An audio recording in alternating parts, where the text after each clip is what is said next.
তোমাদের সবার কথা না শুনে না আমি খুব ভুল করেছি। এত গাদা গাদা কমেন্ট পেয়েছিলাম যে বাচ্চাদেরকে এরকম নিয়ম মানিও না, পালিও না। এবার মাইন্ডসেট করে নিয়েছি ফ্রেন্ডস, বাবুদের জন্য আমি আর কোনো নিয়ম রাখবো না।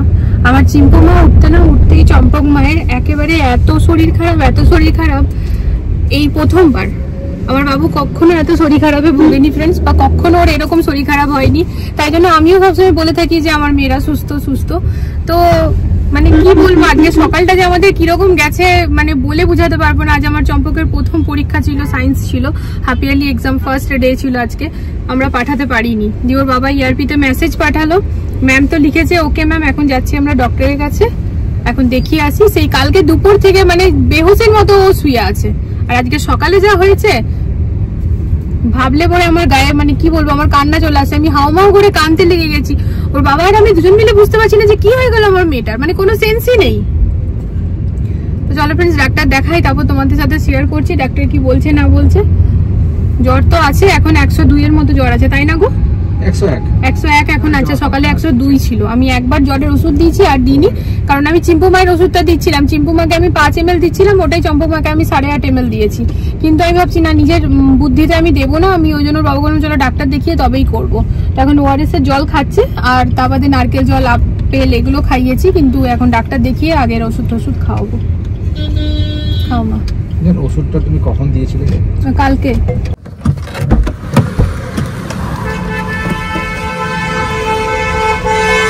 বেটা আরামসে ধরে ধরে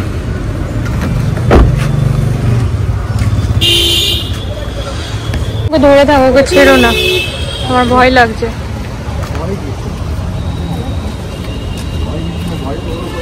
আমার চম্পক মায়ের ফাইল বার করে নিয়ে এসেছি ফ্রেন্ডস, সব ভ্যাকসিনেশন ওর কমপ্লিট।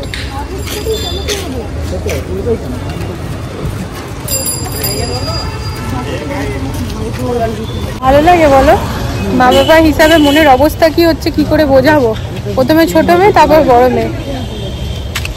সামনেই দুর্গাপুজো, বাড়ি যাওয়ার আছে, এত সব কিছু মানে কি যে বলবো না, এত খারাপ লাগে। মাঝে মাঝে খারাপ লাগাটা অমনি করে বলে বোঝানো যায় না যে কি খারাপ লাগছে কি না, করার নেই। চলো ডাক্তারের কাছে যাই।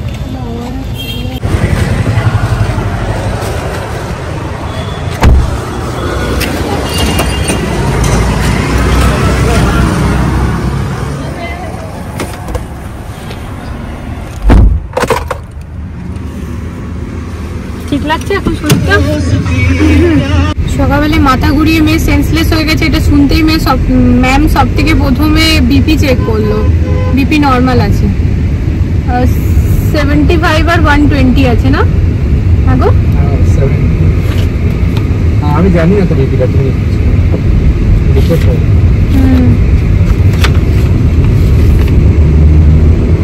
বিপি আছে 120, হ্যাঁ 75 120, বাট ওভারওয়েট আছে আমার মেয়ের। তো ওভারওয়েটটা কম করতে হবে। মেডিসিন দিল আর কি। ওই বাবুরটা এখন আর বড় হয়ে গেছে যেহেতু ফ্রেন্ডস, তার লিকুইড তো হবে না। চিম্পু মায়ের যেরকম লিকুইড খাওয়াচ্ছি ক্রোসিন, সেটা হবে না। তো ওই ডোলও দিল 650, তো মানে আর কি প্রয়োজন পড়লে। আর তা বাদে হচ্ছে বমির একটা ওষুধ দিল প্রয়োজন পড়লে, আর তার সাথে কি দিল, গ্যাসের ওষুধ দিল PAN40 4 দিনের জন্য। আর কাশির দেখে বললো ভাইরালি আছে, উইকনেসের থেকে এটা হয়েছে। তো এই হচ্ছে কথা। যাই হোক, সকালবেলাতে হ্যাঁ তোমাদেরকে বলি সকালবেলাতে ফ্রেন্ডস কি হয়েছে না, ও ওয়াশরুম গেছে কালকে সন্ধ্যা থেকে ও ঘুমাচ্ছে। তো টিউশন ম্যাম এসে পরে আমাকে বললো ম্যাম ছেড়ে দাও, ওর প্রিপারেশন হওয়া আছে, তো ওকে উঠাতে হবে না। তাইলাম ঠিক আছে, আজকে সায়েন্স ছিল ওর। দিয়ে পরে আমি আর উঠাইনি, ও রাতভর আমি ওকে জাস্ট উঠিয়ে খাবার খাইয়েছি একটুখানি। ও বললো মা আর পারছি না, আমি আর জোরও করিনি। আর ঠিক আছে, ও শুয়ে আছে, গোটা রাতভরও শুয়ে আছে। মানে শোয়া মানে কি, অত কি মানুষের ঘুম পায়, ও ঘরে আছে আর কি। সকালবেলা ওকে উঠিয়েছি ওয়াশরুম যাওয়ার জন্য, খানিক বাদে দেখছি ধালাম করে একটা আওয়াজ। আমি বুঝতে পেরেছি ও পড়েছে, ওর বাবাকে দৌড়েছে, মানে হ্যাঁ গো চম্পক পড়েছে। ভাগ্যিস মানে ভগবানের কি কৃপা ফ্রেন্ডস যে আজকে ও চাইল্ড লকটা করেনি। তা আমি দরজাটা খুলে ঢুকবো কি করে, ও দরজার সামনে পড়ে আছে। তা আমি বলছি বাবু ওঠ, কি হয়ে গেল তোর? ও শুনতে পাচ্ছে কিন্তু শরীরে কোনো মানে জোর নেই, মানে ভেতর থেকে ও এতটাই উইক হয়ে আছে যে ও কিছু বুঝতে পারছে না। মানে শুনতে পাচ্ছে কিন্তু কি করবো বুঝতে পারছে না, তাই তো মা?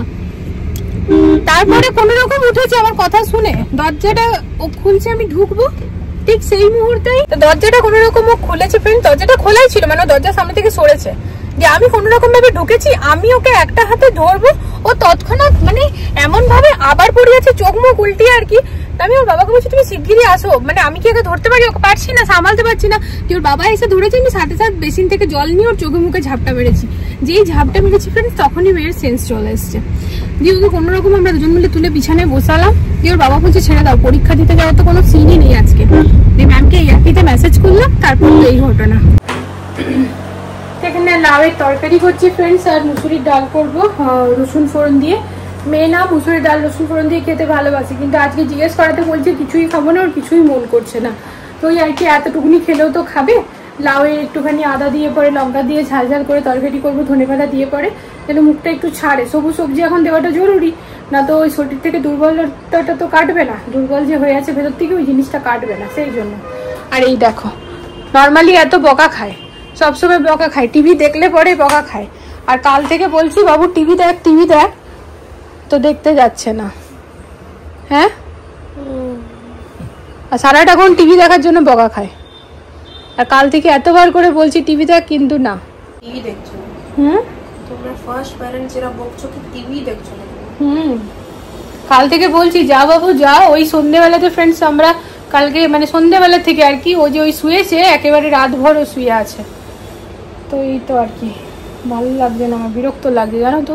এই প্রতিবার আমি দেখেছি না ফ্রেন্ডস, প্রতিবার নয় তবে অনেকবারই দেখেছি, এই যে সেপ্টেম্বরের মানে পুজোর আগের যে মাসটা না, প্রায় অনেকেরই শরীর খারাপ হয়, জ্বর জ্বালা নানা রকমের প্রবলেম। কেন কে জানে বাবা।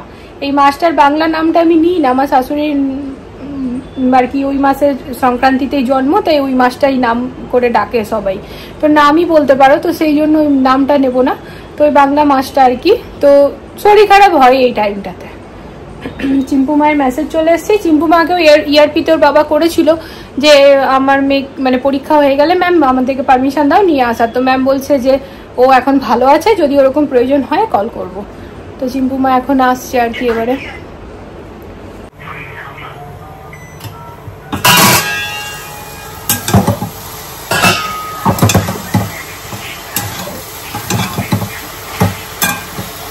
লাউয়ের মধ্যে না জল দিতে লাগে না, লাউয়ের যেমন নুনটা দিই নিজে নিজেই জলটা বেরিয়ে সেইটাতেই সিদ্ধ হয়ে যায়।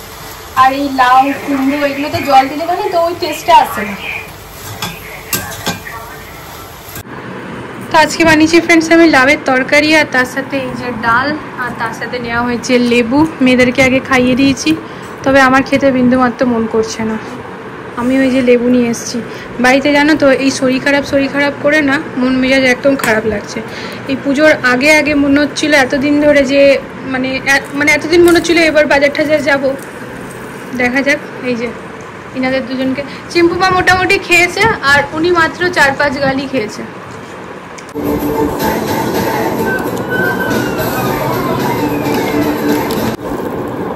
চিম্পু মা তো কথা শুনে খাবার খাচ্ছে ফ্রেন্ডস। ওকে বললাম বেটা খেলে পরে তুমি ভালো হবে, ও কিন্তু খাচ্ছে। চম্পক বদমাইশি করছো বেটা তুমি।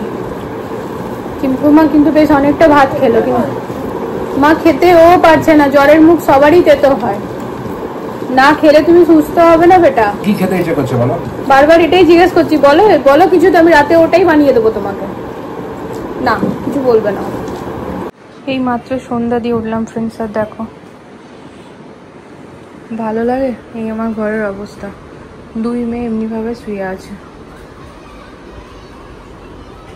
বাবা চা বিস্কুট খাবে? তুমি সেদিন বলছিলে চা ভালো লাগলো, দেবো?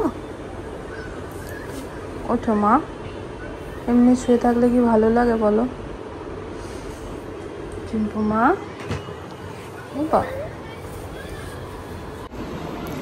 উঠতে চাইছে ফ্রেন্ডস। ওরা উঠে খানিকক্ষণ টিভিও দেখলো। শরীরের ভেতর থেকে এতটা দুর্বল না, মানে ওদের মনে হচ্ছে ওরা শুয়ে থাকলেই ভালো থাকবে।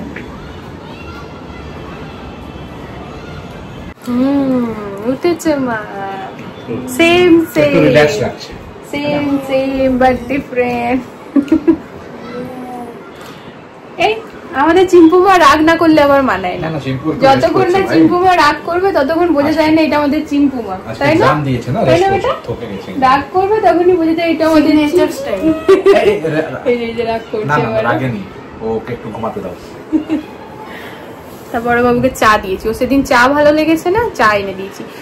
আমি সকাল থেকে জিজ্ঞেস করছিলাম যে মা কি খাবে কি খাবে বলো, বারবার বলছে মা কিছু মন নেই কিছু মন নেই। এখন বিকেলে বলছে মা আমাকে ঝাল ঝাল আলু ভাজা করে দাও, তো আলু কেটে এলাম ফ্রেন্ডস, আলু ভাজা রুটি করে দেবো। না 60 কাশির ওষুধটাও দিতে হবে।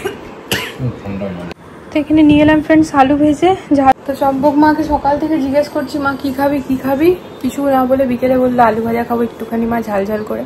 তো আলু ভাজা রুটি নিয়ে এলাম। আর চিম্পু মাকে জিজ্ঞেস করতে বলছে মা আমি তেল তেল কিছু খাবো না। তো ওর কথা মাথায় রেখে আলুর মধ্যে একদম তেল দিইনি, একদম গ্যাসটাকে লো ফ্লেমে রেখে কম তেল দিয়ে আলুটা ঝাল ঝাল করে ভেজে নিয়ে এলাম। এখন চম্পকের জন্য তেলটা ভালো না, তো এই যে একই থালায় নিয়ে এসেছি দুই মেয়েকে খাওয়াবো বলে। এখানে মাত্র 2টো রুটি আছে। আর দেখো চাটা খাওয়াতে উঠালাম না, এই দেখো দেখেছো উঠছে কথা বলছে আবার শুয়ে পড়ছে। মাম্মা চম্পক বেটা এসো মা এসো, খাইয়ে দিয়ে এসো, এসো চিম্পু মা এসো।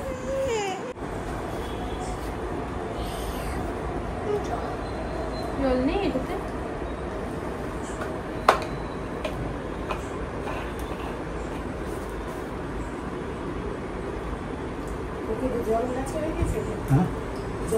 হ্যাঁ জ্বর নাই, ঠিক হয়ে যাবে 1-2 দিন হল করে।